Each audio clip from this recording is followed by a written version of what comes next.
welcome to the panelists. Thank you so much for being here today. What I'm going to do first is quickly introduce each speaker, just so you have some information about who's up here. So I'll start in the front and go down the line. So Dominique Stampone is a 1994 graduate of William Patterson University, right? Today, he's the mayor of Hilden, New Jersey, and was one of the signatories, along with the mayors of New York, LA, and Chicago, of the letters from U.S. mayors calling for humane treatment of Syrian refugees. And then we have Amber Horning-Ruff. She's an assistant professor in the William Patterson University Department of Sociology. One of her research projects today involves the interviewing of Syrian refugees in Sweden, so she'll be able to provide an international perspective on this topic. And then Mahmoud is the director of Church World Service in Jersey City, New Jersey, an organization that has been involved in the resettlement of Syrian refugees in New Jersey. Then we have Jean Lo Cicero, who's the Deputy Legal Director of the ACLU New Jersey, where she works on cases in many areas of civil liberties and civil rights, including refugee rights. And then finally, we have Nancy Sadek, who's a 2011 graduate in political science from William Patterson University. She's the Human Resources and Finance Manager at Charity Navigator, an independent charity watchdog organization that evaluates charitable organizations in the United States. So once again, welcome and thank you for being here with us today. So I'd like to start this discussion with a rather general background question, because we've had a lot of noise over the last few months on the issue of immigrant and refugee resettlement in the United States. We've had the president setting a number of 10,000 refugees. We've had some pushback in Congress. There's been a lot of pushback from governors as well, and action by locally elected officials as well. So my first question would be, who really is responsible for refugee resettlement in the United States? Who gets to make the decision of how many people can come in as refugees from Syria? Okay, I can start a little bit. As to the question of who gets to decide, it's been clear for more than 75 years, and that's the federal government. The United States Supreme Court ruled in a 1941 case that Pennsylvania could not require immigrants to register once a year and carry an alien ID card. And they said that really national immigration policy is set by the federal government. And then there's the Refugee Act of 1980, which Congress passed and set in stone that the federal government has the ultimate authority to handle refugees that are protected within the United States. And so that act gives the power to the president to decide the numbers of refugees. So states do not have an opportunity to veto these kinds of decisions, and that makes sense because it avoids a patchwork of laws that would exist across the country. And to transition from that, there's 9 resettlement organizations across the United States that are administered by the Department of State, specifically the Office of Refugee Resettlement, that resettle refugees. So Congress sets the limit with regards to how many refugees are coming into the United States. And for most years, up until this year, it's been 70,000. For this year, the Obama administration has said it will accept 85,000 refugees, with 10,000 of them being Syrian refugees. And then these 9 national resettlement agencies, they gather together every Wednesday, and they sit down with one another around a table, and they receive a packet of names from the Department of State with regards to which refugees have been accepted to come to the United States here. And they choose based on where they have offices. Now, each agency has about 30 offices across the US, and they choose where the individuals will go. So, for example, the IRC will say, we have an office in Sacramento, California, and we're going to choose a Syrian family of 5 to go there. Then CWS will say, we have an office in Ohio, we'll choose a Sri Lankan family of 5 to go there. And they just keep going around until that week's packet of names have been finished. Now, the process is that the United Nations High Commissioner of Refugees are the ones who refer refugees to the Department of State, the federal government overseas, and that's how the process happens before they get here. Now, these 9 rational resettlement agencies provide the services for once the families arrive into the United States. And I just want to clarify that the process involving the UN Refugee Agency and then getting folks here to the United States can take up to 2 years, if I'm not mistaken. And these are the most vetted people who enter our country. There's all kinds of information collected from them, including biometric data. There's all kinds of background checks that happen prior to them landing in the United States. Yeah, and there's 5 intelligence agencies that are involved in the screening of refugees before they arrive. That intelligence agencies takes 24 months, 2 years, and those 5 agencies are the Department of Defense, the National Counterterrorism Center, the Terrorist Processing Center, the FBI, and the Department of Homeland Security. So they hand off the baton as far as interviewing every single individual in the family to screen them and vet them before they arrive. And then a minimum of any refugee from the time that they leave their country until the time that they enter the United States is a minimum of 4 years, an average of 17 years.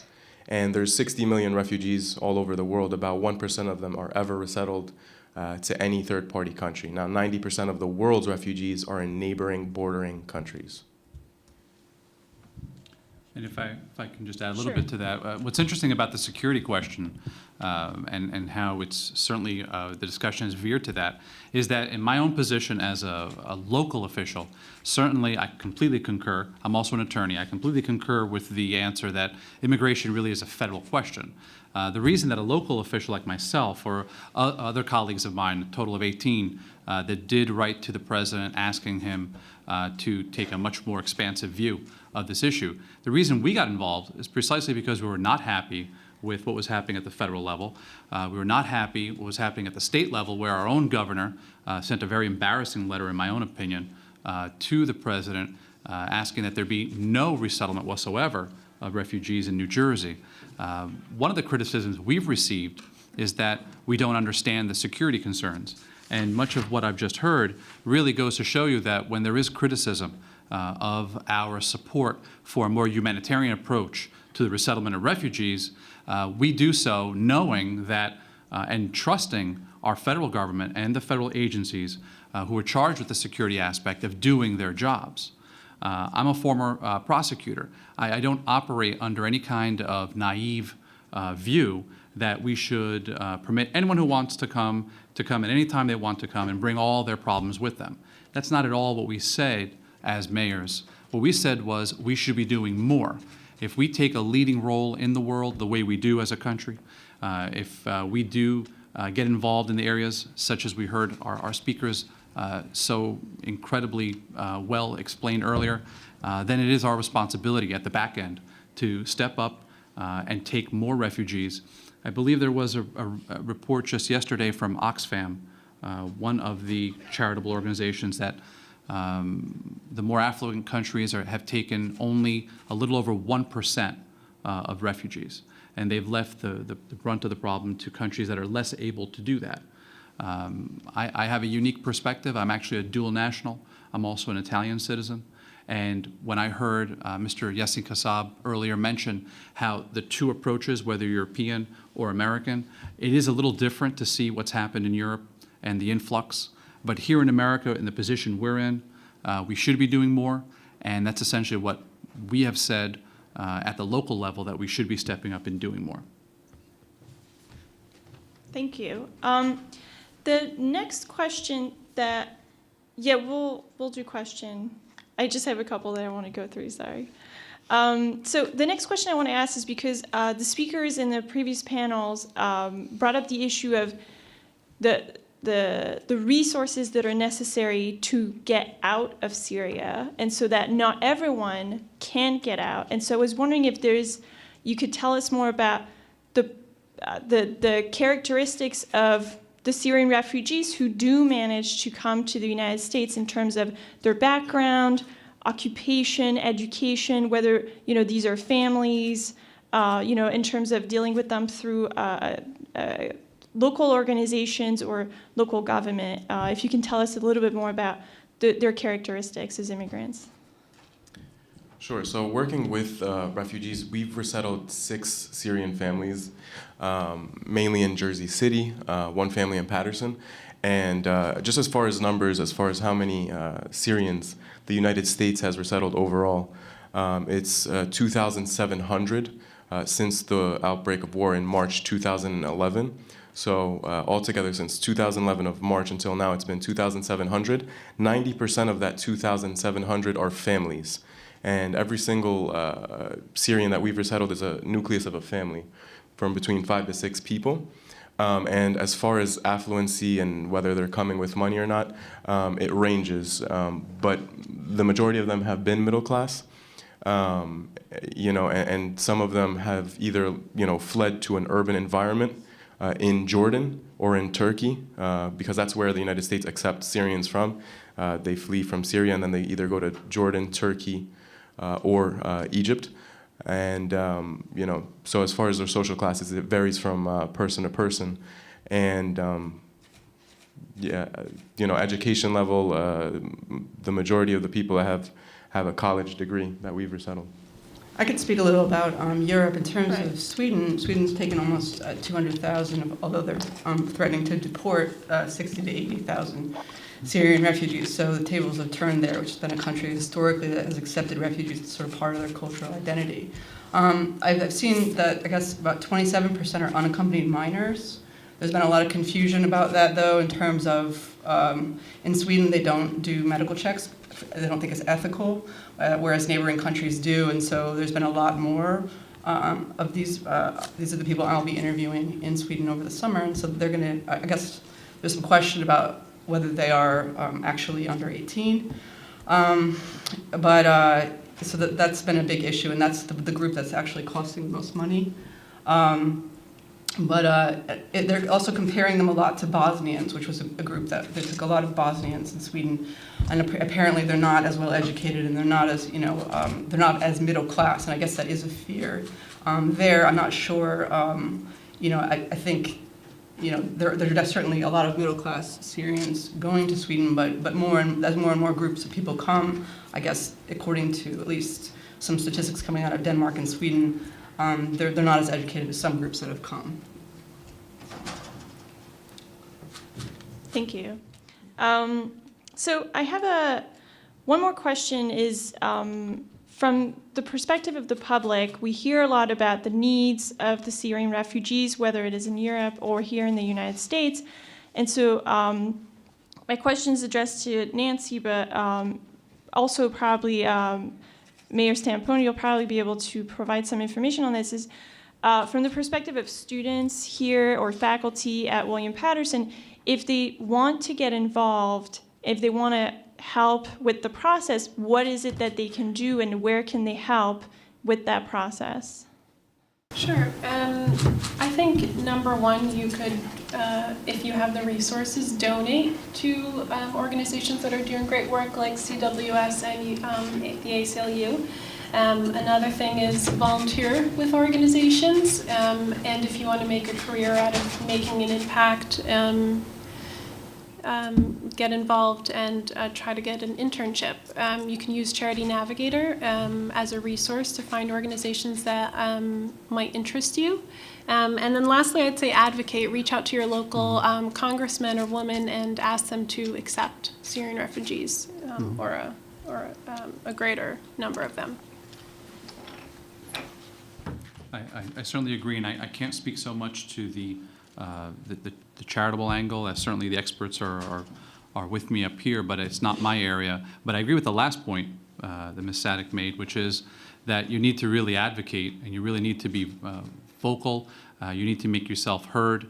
When I decided to urge the president to resettle more refugees in America and actually made my own community an example of a place that would welcome them, I received I lost count at about 2,500 emails that were sent to me by some kind of auto-generated spam thing where I was pretty much called everything you can imagine. So there clearly is an organized political effort to undermine what we're looking to do in terms of helping people who need our assistance. And that's one great way to get involved, is to be very vocal, to advocate, and maybe send me the occasional nice email for a change. That would be great. So. If I may, I mean, you know, the topic of accepting refugees to come into your country is a very divisive issue.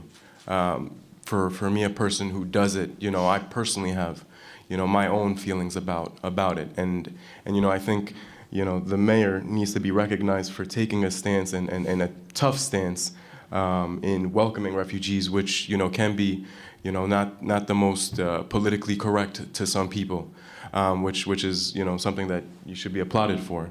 As far as helping, how can students get involved from William Patterson University?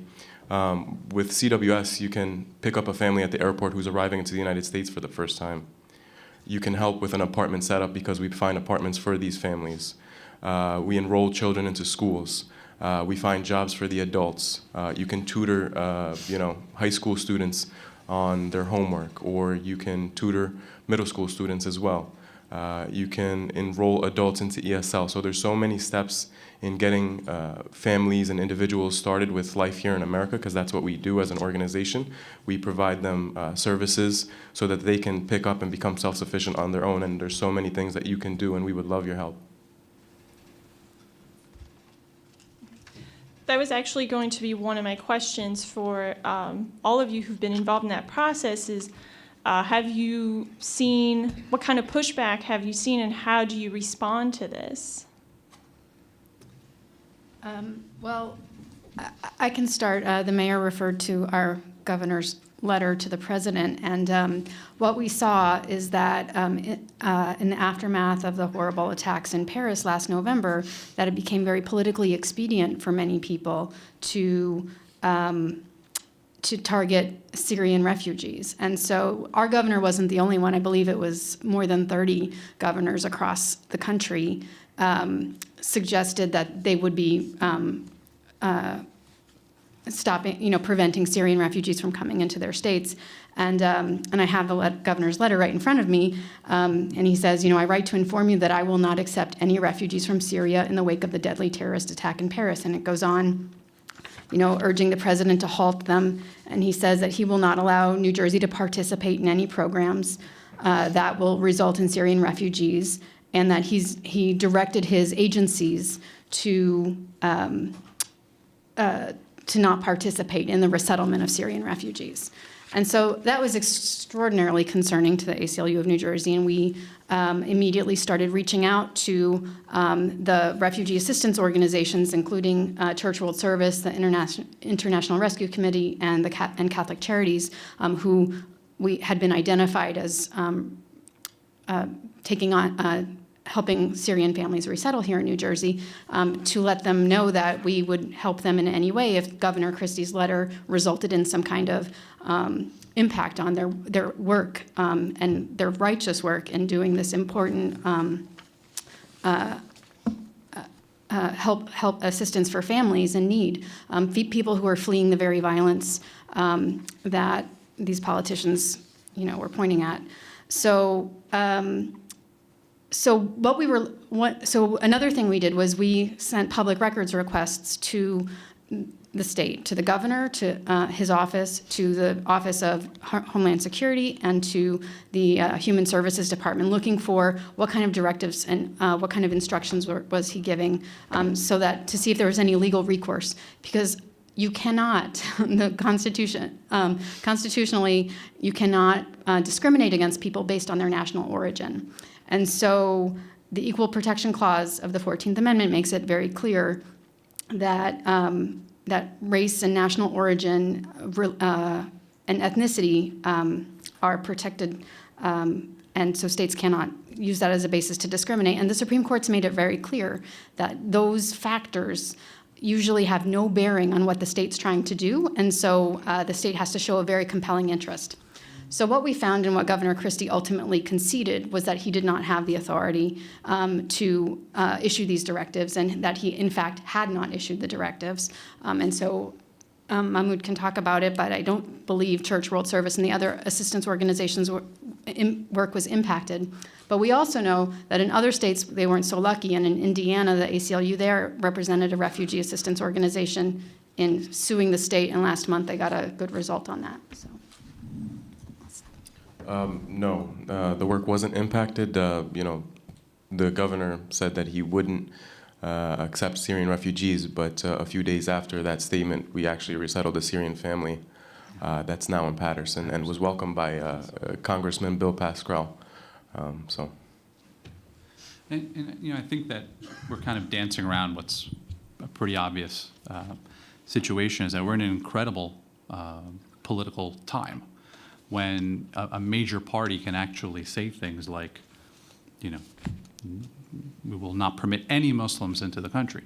I mean, if you think about how irrational that statement is, especially in light of what you just heard from the two experts in the room earlier today, if you think about the folks who have actually been the majority of the victims in this awful conflict, and you think about who are supposed to be our allies in fighting terrorism, they're Muslims.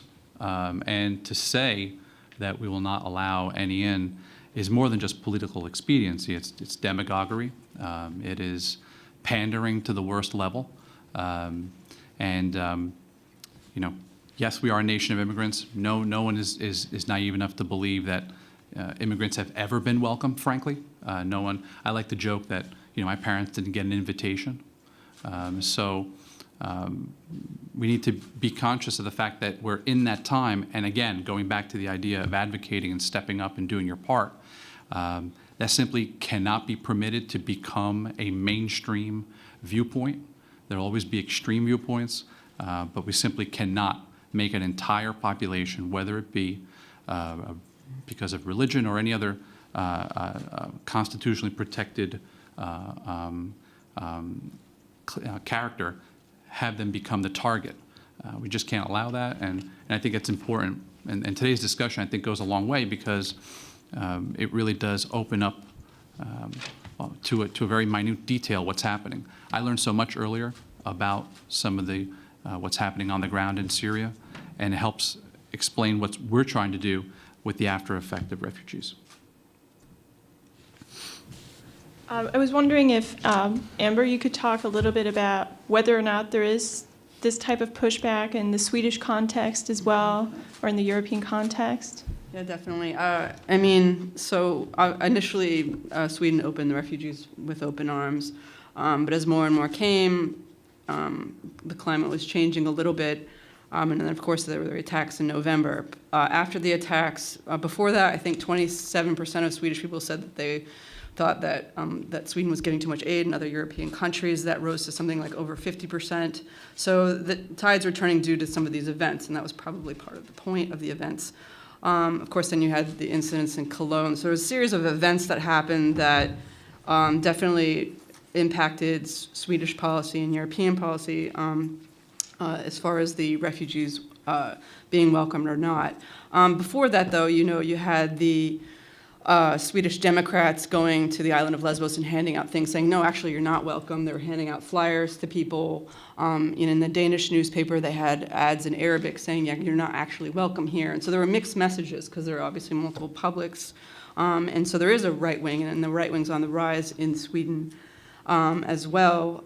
There were some attacks, I think it was after Cologne, the Cologne incidents, in the subway station in Stockholm. A number of men dressed up and they wore black hoods and they attacked. They were attacking Moroccan children, but the sentiment was there. It was there's not that many actually in Stockholm, so that was the group they went after.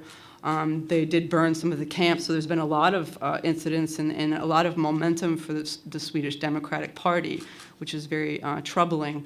And they are clamping down now on obviously, the ability to get asylum. They're saying, okay, you can stay here for X number of years, and then you're out. They're planning on deporting a number of people.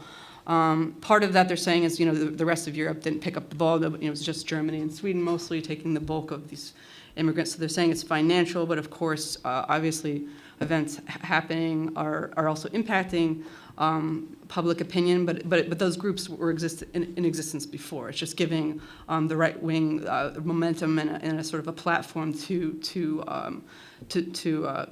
sort of voice concern and actually engage in hate speech, and as much as they're allowed to in Sweden. In Sweden, you're not allowed to engage in hate speech; it's completely illegal. But it's more subtle there. But it's happening. So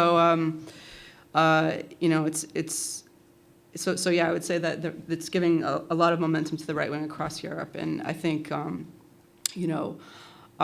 don't expect that's going to get any better.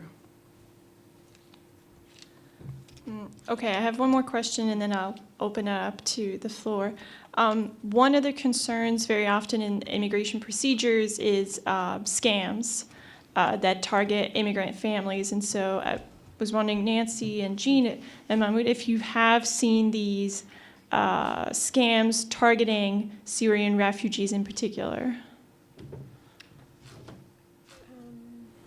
None that I'm aware of. I would say Charity Navigator is definitely a good resource if you are looking to donate and to make sure that you're giving to an established organization. But scams targeting refugees themselves, I'm not aware of. I don't know if anyone else could speak to that. I was going to ask you to clarify. What do you mean scam? Like, what kind of scams exactly? Well, just a lot of time in my line of work, I've seen families being scammed by lawyers that offered supposedly legal services that are actually improper. And so I was wondering if, there was this concern in the refugee resettlement process, or if because it is taken on by the federal government, it is insulated from these problems. Okay. Yeah. So the process is taken care of by the federal government overseas. The Department of State takes care of all the paperwork and immigration work overseas in collaboration with the USCIS, the United States Citizenship Immigration Services. And each refugee, when they enter through this process, receives the I-94, which is refugee status. That's what an I-94 is. And you can't fake that because that's, it's a document given by the government, and no refugee can enter into the United States without one because they physically have to get on an airplane and enter through customs and immigration at Newark Airport, where it has to be stamped. And I'm going to correlate that to the process of how refugees are entering through Europe versus how they're entering into the United States.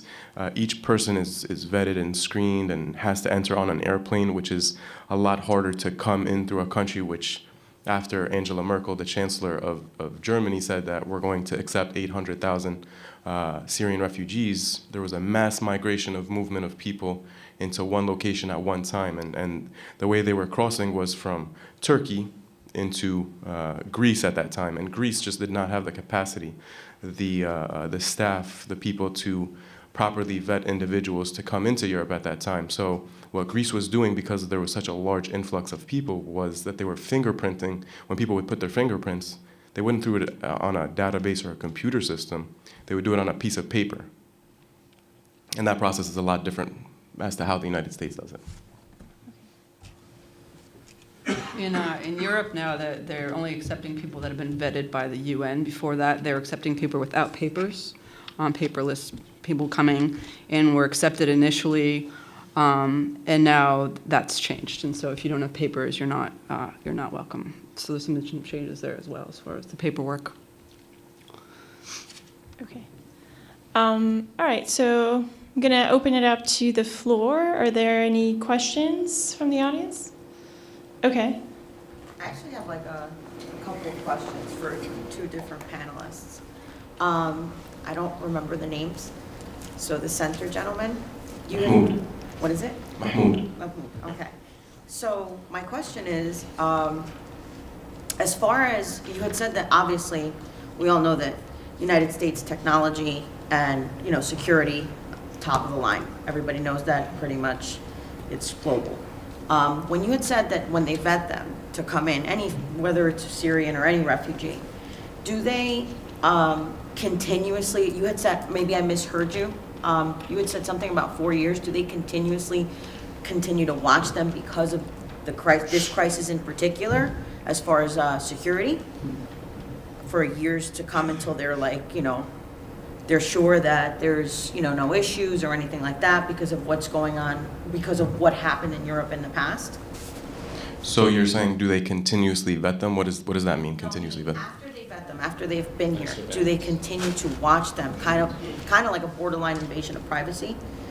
Like, So do they keep like police in areas where refugees are staying in that country that they fled to? Am I understanding the question correctly? Not police, monitoring, the basically, United States. NSA, basically Right, covert do they NSA. keep tabs on them in the United States? Yeah, I don't work for the intelligence agencies, but what I can tell you is that each individual that goes through this process has to be screened through each one of these agencies. Now, I used to work for the United Nations High Commissioner for Refugees, and that's its own process, and each person has to fingerprint and has to, take pictures and go through this database system, which each person is known in the country, and then they receive from that country that they fled to, from the MFA, the Ministry of Foreign Affairs, documentation that they can stay in the country. Most countries don't ever provide citizenship or any type of documents to refugees, and that's why livelihoods, as far as even finding jobs, they have no work visas, is never an option. So that process is very difficult for refugees to stay there. Now, when the UNHCR and the Department of State are interviewing these individuals, for men, it's much harder than for any person in the family. Why? Because if I'm conducting, as a refugee officer, I would conduct interviews with men, and I would ask them, they're called exclusion interviews, I would ask them, did you ever serve in the military? They would say, yes, because mandatory service in Syria is mandatory. So I'd ask them, what years? 93 to 96. What was your ranking in the military? What did you do? What was your duties? Where exactly did you serve? And then I would take declarations from Human Rights Watch, Amnesty International, and see if there was any atrocities, human rights crimes, crimes against peace that were committed. That would be one step. Now, the intelligence agencies, I can't speak on that behalf as to what they do. But each step, so there's the UNHCR step, there's the Department of State step, there's the medical clearance step, then there's National Intelligence Agency steps. And then as far as the legal perspective, obviously the right to privacy and all that stuff, and what's going on it's pretty appalling as far as the governors. I remember that after the Paris attacks. But as far as the legal issue, obviously we know it's because of discrimination.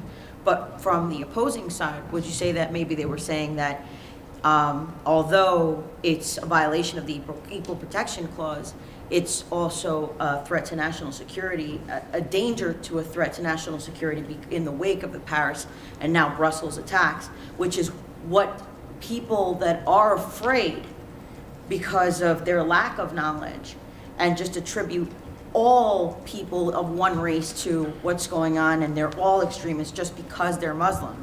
So you're feeding into and perpetuating that fear. So my question is, as far as Constitution, and even though we all know that it's really a matter of race and singling people out, would you say that the opposing view for the ACLU or erring on the side of the governors would be that it's a threat to national security, and that was their concern? Well, I think that is their stated concern, although I think it's... Obviously, it's bogus. Well, right, and recently, it was just a month ago, a federal judge evaluated that assessment and said, okay, well, even assuming Governor Pence thought that his action was going to protect Indiana residents, the action itself didn't do what he said wasn't protecting Indiana residents, because all it was doing was withholding funding from refugee organizations, refugee assistance organizations. And so it wasn't, governors don't have the power to stop Syrian refugees from coming into their states.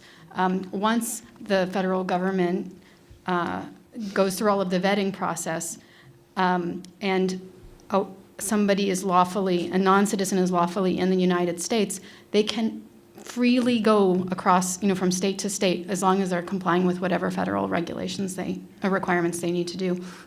So, and that's part of our constitutional liberty as well, as the ability to cross state borders. And so the governors they might say they were worried about national security, but what they were really doing is pandering. And a federal judge kind of evaluated that because if that's your concern, getting at it by taking money, federal grant money away from refugee assistance organizations doesn't make Indiana residents or anybody more secure. Right, I didn't know. So, yeah, First, I I didn't just know that wanted the two were connected, and the other one, I didn't realize, I didn't hear when you said, as far as a federal judge saying that that it had been cleared. That's it, that's all, thank you.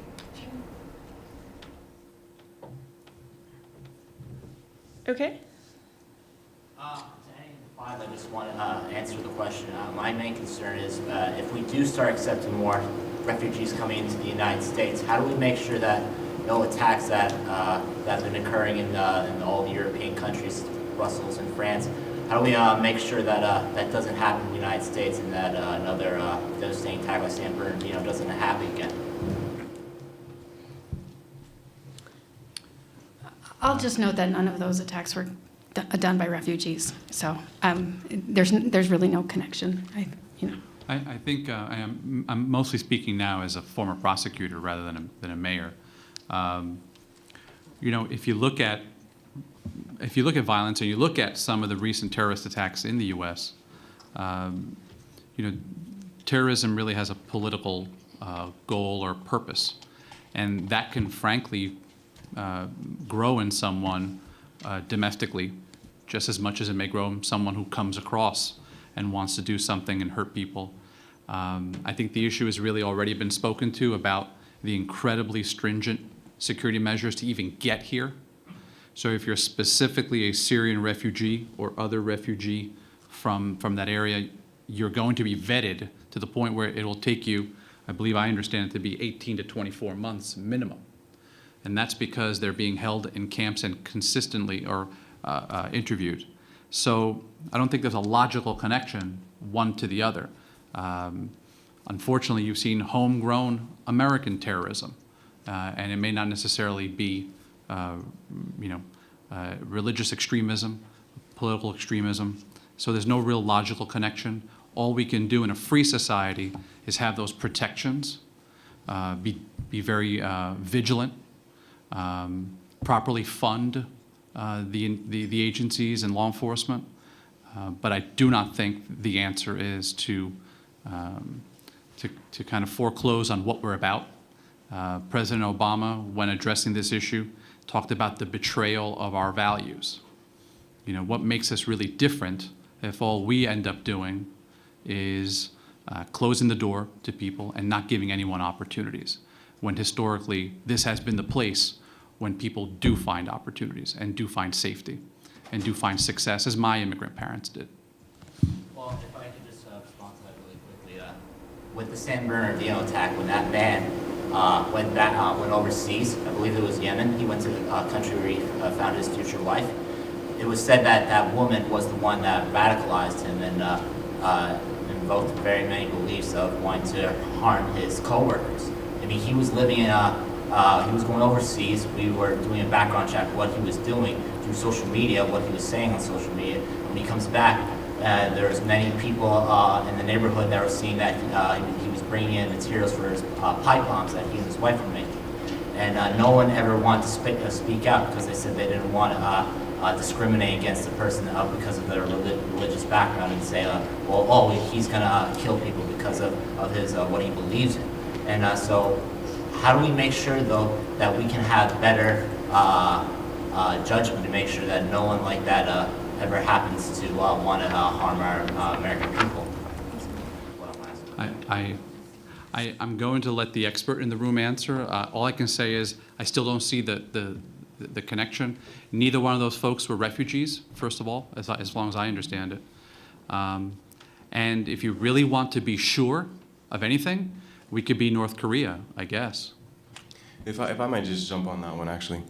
I would never, ever allow anybody into my home, ever, without knowing who they are, why they're coming into my house, why they want to be there, for how long, what's their purpose of being there in the first place, and where they're originally coming from. And so all of us worry about the United States, and we should never, ever, put security before anything, and before our people and our citizens, first of all. But these people are fleeing from the same type of oppression and things that are happening all over the world, from Mali to Lebanon, to Turkey, to Paris, to Belgium. It hasn't touched any country in the world. But then again, violence and extremism can happen anywhere, from Columbine to Aurora, from South Carolina and anywhere else. But at the end of the day, we can come up with different measures and places to secure our country, you know. Can we let Mr. Yasin Kassab? I'd just like to say that coming from Britain, apparently Do you one want of to the go to most... the mic because it won't be picked up by the video? I'd just like to stand here so people can hear. No, you can take my mic. Here. Okay, Do like the two vocalists. there we go, thank you. No, I'd just like to... Funny, leaning in here. No, sit down, I'm comfortable. Just coming from Britain, you know, where you hear the same kind of comments, like we don't want to have these people coming in because some of them are terrorists and so on. Apparently one of the most dangerous terrorists, Islamist terrorists in Britain, he's now in prison. He's a guy called Siddhartha Dar, and he comes from a Hindu background, not from a Muslim background. He converted to this weird version of political Islam. Richard Reed, the shoe bomber, who you'll have heard of here too, because he tried to blow up an American plane, I think, or a plane coming to America. He was a British guy. He's from a mixed race, white-black background, from a Christian background. He's British. He's got no connection at all to the Middle East or to the Arab world, or no Muslims in his family. The two guys who killed the off-duty soldier and beheaded in the street in London an off-duty soldier called Lee Rigby, those two guys were from Nigerian Christian families. A lot of the terrorists in Britain are white or black people not from Muslim backgrounds who have converted in prison to this kind of sort of gang Salafist Muslim identity. So you really can't say that there's any direct connection. As the mayor said, it's an idea. It's an ideology, you know, it's an idea. And we know that wasn't there someone called Jihadi Jane or somebody? And Jihadi John as well. There's lots of different ones. I mean, there are these white Americans who have absolutely no family connection to the Middle East or to Islam or whatever, who've got the ideology. It's an idea. And there's nothing that you can do unless you're going to be, even North Korea can't do it. You can give the state more and more power to repress you, but you still can't make yourself safe from this kind of violence, unfortunately. And please remember that the first victims of this violence are Muslims. That, you know, Turkey has just been hit again and again, Istanbul and Ankara, Beirut and Pakistan, and, you know, most of the people dying from and suffering from this are Muslims. Anyway, I'll let the... Please. Thank you. Can I just say one more part, just one last part? With the Boston bombing, though, those two brothers, they were refugees. Those were a perfect example of what I wanted to bring up. Those were like the ones that I'm like really concerned with coming over, because we educate them, we give them the resources they have to grow up, and then when they get ideologies that come overseas through the internet, and Facebook, then it starts to get into their heads that maybe this is the right way to go, and this is the right path of what we should do. And I think you're speaking more to radicalization than anything else, and that you can be radicalized in any in so many different ways. And I agree with you. That's a problem. The two brothers who did that horrific crime. There's no defending that. But you can find folks that are radicalized. The example given with was it Charlotte? Did I get the city right? Charlotte was the church bombing, South Carolina, yeah. the church shooting, Yeah. South Carolina. Yeah. I mean, radicalized, whatever he was, some kind of a right-wing, Aryan, whatever. So we're really talking about political ideologies, and I don't think we should mix that with tens of thousands and hundreds of thousands of people who are just looking to improve their lives. And I can't. I certainly have a perspective now as a father as well, trying to save your family and bring them someplace with a better life. When the governor's letter was brought up, I think he specifically had objection to 5-year-old orphans. Yeah, not even toddlers, I think he says. So, where's that going? What's that? Yeah, I'll add something and then I'll get to your question. Just to add to this, this idea that, you had these two brothers who were refugees, I think the refugee part is really, kind of anecdotal, because if you look at the attacks that have occurred recently in Europe, if you look at the Charlie Hebdo attacks a little over a year ago, there were two brothers involved in there who were French citizens. If you look at the attacks in Paris in November, you had French and Belgian citizens. The attacks in Brussels, once again, you had French and Belgian citizens. So these are people who were born and grew up in these countries, who were radicalized very often while they were incarcerated, and so who were influenced by something that had nothing to do with, being a refugee, but with being in the system that they were in, and being, falling victim to those radical,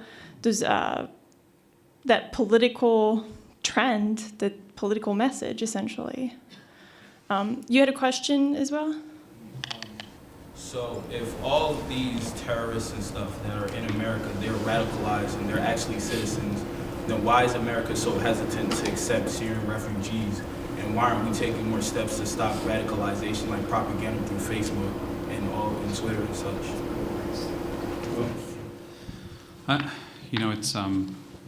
It's a very much broader question you're asking, right? I mean, the fact that you're here and getting a well-rounded education. I'm going to now put on my William Patterson ambassador hat. Right? You're in this wonderful institution and you're thinking about things that maybe you weren't thinking about yesterday. That's the best way to counteract what is really a much more hateful and vengeful kind of ideology. In terms of why we don't then, if all the nothing but good reasons that you've heard so far about why we should be more willing to accept, it just boils down to really a political, expediency. It is so much simpler to just not look at the root of the problem, and to, in my case, I didn't need to get 3,000 hate emails. I could have just kept my mouth shut because that's just easier. So first of all, you have the people who just stand by because it's easier, and then you do have this entire, as I said it earlier, this entire environment now where it's acceptable to actually marginalize people. It's acceptable to find this common enemy, listening to what's happening, getting on the internet and on Twitter, and really you have candidates out trumping each other. So I can't really explain to you. There's no logical reason. Is there a financial one? Sure.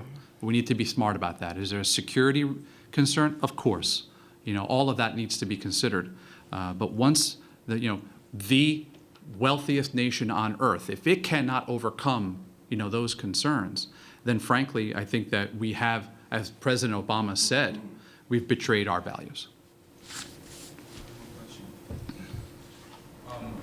As I said, about propaganda on Twitter, Facebook, and all that, these are private institutions that are not really regulated by the government. Do you think the government should take steps to stop propaganda that's going through trying to radicalize people in different countries? No. The government shouldn't. No. Well, that's the ACLU. Well, I mean, part of living in a free country, we always think that the ACLU always takes the position that more speech is the better response than censorship. And so educating yourselves, countering those ideas, that's really the way to deal with propaganda. And so we wouldn't advocate any government censorship.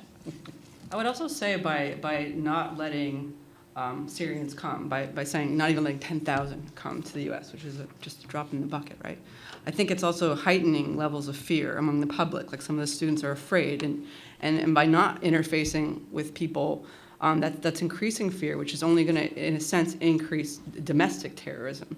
Not that you guys would be, but that's that level of fear. People may be more likely to engage in rather than the type of terrorism you're talking about, but sort of these right-wing terrorists that are sort of slowly taking over the country. So, I mean, it's happening on both sides, and I think by blocking that, it's actually just going to increase that fear. Yeah, that's a good point. Go ahead. Thanks. First, thanks for being here. You all have interesting perspectives. I'm curious, you presented a lot of issues that we have to look at. If you were put in a position of creating the policy, what would the appropriate policy be? Let them in. Yeah, Policy regards to what? Like, Well, as far as, every sovereign nation has immigration policies, for better, for worse. And, sort of said offhandedly, let them in. We know we're doing screening at this point. Is that appropriate, the way we're doing it? Is there a better way?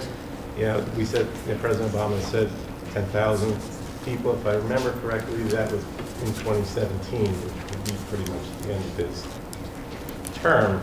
So it remains to be seen as to whether whomever the next president is would continue with that. I guess I was saying, if you were in that position, what would be an appropriate policy for this country to have? I think, and that's a good question, and thank you for thanking us. When you take a look throughout history, Jesus was a refugee.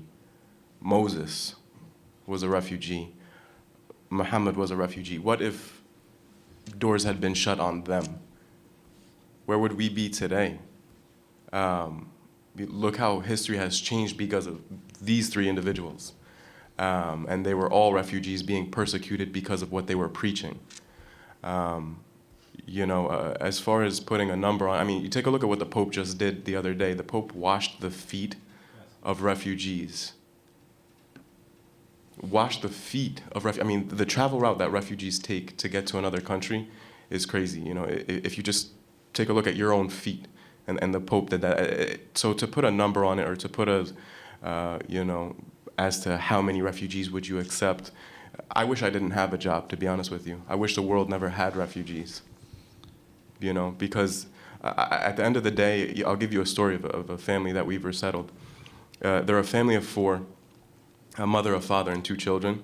The boy is now 7 years old, and the girl is 4. The boy at that time was 4 years old when they were in Syria. He developed autism, lost the ability to speak, lost the ability of everything because of the sounds of bullets, gunfire, rocket shelling, and artillery. They got on a pickup truck with 20 other families and then trekked through the desert where the pickup truck left them at night, and so they're not to be caught by the military. So for 3 hours, they're walking through the desert with 20 other families, crying and screaming by children, and they had luggage in their one hand and the children they were holding in the other. They kept walking up until they approached the mountains, which was the border with Jordan, and then they went up the mountains, dropped off the luggage because they couldn't carry the luggage and the children, and then descended upon the mountains. On the other side, they were taken straight to Zatari refugee camp by the Jordanian military, where there was no electricity, no running water, and the conditions in the camp were unbearable. The same family had a no-work visa because Syrians aren't allowed to work in Jordan. The boy was, when children would play inside the refugee camp, he was pushed to the ground and kicked and teased because of his autism. Now, this same family has been resettled to the CWS in June of this year. So 9 months later, the father is working an overnight shift at a bakery. Both children are in schools. The young girl, she sings Barney songs now. The boy has regained the ability to speak.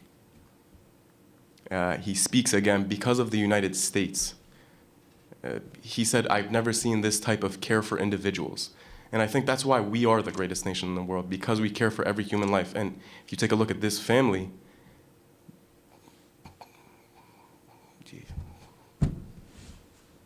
that's it. It's just so strong about how welcoming of a nation we really are at the end of the day. Even those who disagree, they do it in a peaceful manner. We don't have the problems that we do in other parts of the world here. So, I certainly can't speak to that personal experience, but I do want to kind of give an overview of how arbitrary immigration policy has been for decades and decades and decades, right?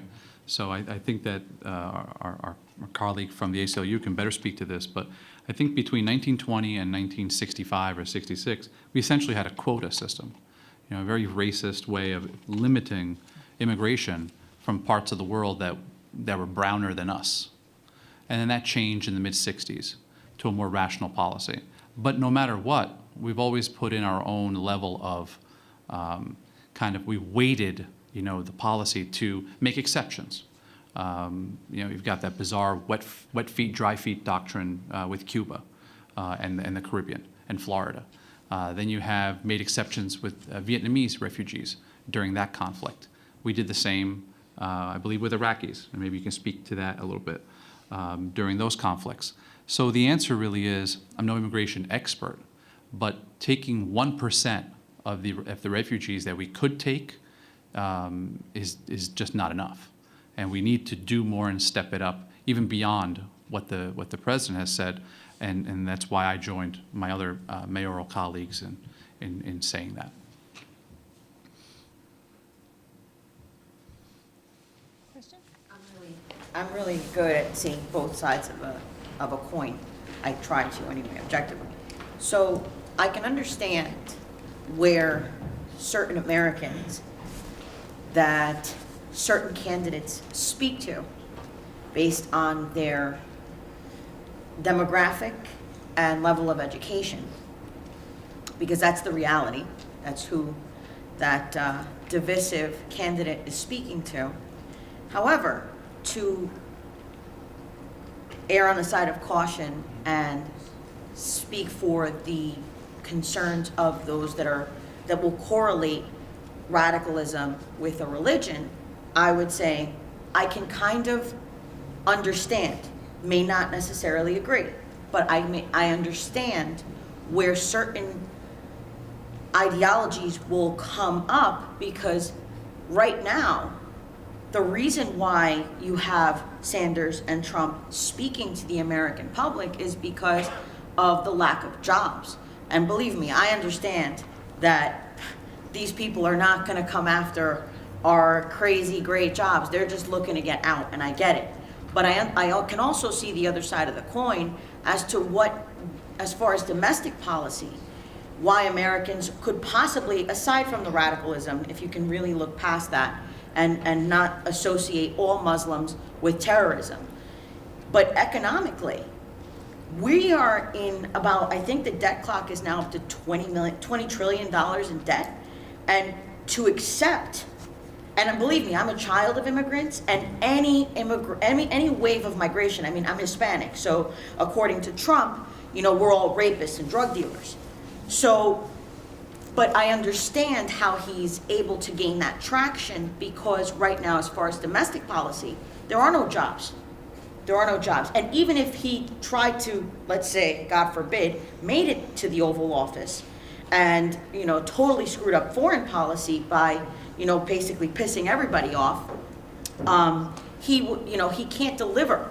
Not just because of NAFTA, but he can't deliver that promise, because now everything is robotics and everything. Even if you brought back those assembly lines, those jobs are structural. We don't have it. They don't have the skill.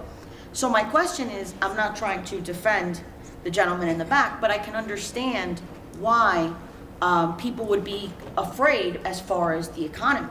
The money's got to come from somewhere, and nobody ever wants to hear a tax increment. And although I understand that it is a crisis, I can also see the opposite side of the argument as getting past the radicalism perspective.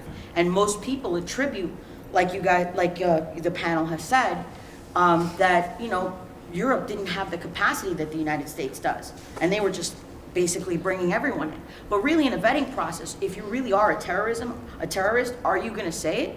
Are you going to, when you're being vetted, when you're trying to get out of there, are you going to say, yeah, you know what, I was part of, this terrorist organization, this network, because I was afraid, because a lot of them, it is fear. They don't have another alternative, and it's either join or be killed. So yeah, I was part of it. And who's to say, where does the border stop? Where do they say, hey, you know what, I forgot his name, Muslim Brotherhood, and this was in the 50s. He was, during the time of Sadat, he thought that in the 50s, during like Norman Rockwell painting, he thought Westerners were bad. Like basically, we were like sinners. We lived in sin. So, to me, especially with the ACLU, they're big on separating church and state. So to me, any war that's been the most violent has always been fought over religion. So to associate, like, where does the, extremism stop? Where, that's how these people are speaking to them. So how would you address it to those that really don't understand? Okay, so let's break down these into the first questions we had to do with economic concerns, right? Does any of you want to jump on that? I'll have something to say about this, but I'd rather have panelists talk about it first. Because I really didn't know the stuff about national security. Well, as far as the economic issues, you're right. I mean, you can take a look at, the money being spent on allowing refugees in, and you can also take a look at so many other types of things that our taxpayers' dollars are going to. Absolutely right. I agree. We can cut down on so many different things about that. But at the end of the day, should we eliminate the refugee program? The refugee program, I mean, this Syrian crisis has brought it into the light as if the refugee program started during last year or during the Syrian crisis. The refugee program has been around for decades. We've resettled millions of refugees, over 3.5 million. As a matter of fact, this country started because people were being religiously persecuted in Europe, and they settled into New York and end up. So,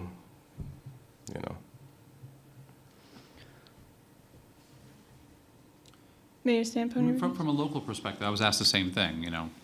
My town we're a small town, and we very blue collar, very much a middle class, place. And one of the things that was asked of me was, how are we going to afford that? People have a hard time paying rent and so on. And that's absolutely true. I mean, there is a difficulty. The economy has finally seemed to be turning a corner. But while you do have lower unemployment, there's an argument that there's terrific wage inequality, that the strength of earnings is not there. But at the end of the day, it's what is a priority of your tax dollar? And I get people who come to my meetings and want to know why they pay for public education when they don't send kids to public school. If educating society in general and having an educated electorate is important to you, then you pay taxes to educate even other people's kids. So it is a struggle to come up with tax money for whatever your priority is, or my priority is. But we're really talking about humanitarian assistance here. We're not talking about, no one here is getting on some kind of a geopolitical argument. The experts earlier really gave us, that kind of background. We're really saying at the local level, and the reason I think I'm here is because while you may hear from a governor or a president about policy, it's people on my street and it's people in my town who are dealing with this every day. And you have to ask yourself, is this a priority to help folks? And I think it should be, despite whatever economic difficulty. And no one expects that refugees, once they're here, are going to spend a lifetime on public assistance. They're going to be expected to eventually contribute and own the home and find the job and send their kids to school. And judging from my own immigrant experience, they will do that. I just No want guarantee to about add anything, I something. think, yeah. There's a general consensus in the literature on immigration that immigration is overall beneficial to the economy of a country. There's a couple of authors who will say that it is beneficial overall, but certain groups might be more impacted than others, especially low-skilled workers. But the vast majority of immigration scholars agree that immigration is, in the long run, a benefit to the economy of a country. Now, specifically looking at refugees, if you look at the assimilation levels, incorporation levels of refugees in the United States, they tend to be higher than other immigrants, right? They tend to naturalize to a higher degree. They tend to become incorporated in the labor market to a higher degree. And part of the reason why that is the case for refugees specifically in the US is because they benefit from a structure that helps them to enter the labor market, to figure out how to go to school, to get help with language. Other immigrants in the United States don't have that because the public view in the United States is that it should be a matter of the individual finding these resources for themselves, right? So if you look at a country like Canada, Canada has that structure available for all immigrants, right? And so their immigrants naturalize at a higher rate, have better labor market outcomes. They're different immigrants as well. But the idea is that in the United States, you have that support structure specifically for refugees, and as a result, they tend to assimilate better, right? So it is a question of what do you want to do with your tax money, right? And so in this case, the vast majority of scholars agree that this is a smart investment. You know, investing in immigrant in general is a smart investment in the long run. Fanny, and to your point, I saw a piece by The Economist that said, they were talking about Detroit. There's boarded up houses after boarded up houses in Detroit, and now they're auctioning off houses in Detroit for $1,000 where you have to live there for 6 months. And The Economist is saying that the way to revitalize the city is actually bring in refugees because there's nobody there, nobody wants to go and live there.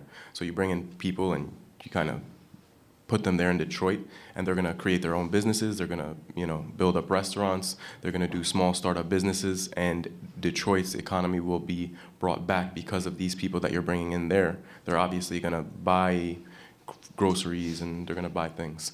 So that's the piece that The Economist was delivering. And another point is that since this refugee crisis, it's received pushback, but at the same time, I've received in my email and phone calls dozens throughout New Jersey. I've been asked to speak in many different places of people in different cities saying, how can we help? What can we do? And the donations that we've received from household items to kitchen items to money, I can't even tell you, it's a huge amount of money that's been donated. So you do see a great deal of people that actually want to give and donate money and all that.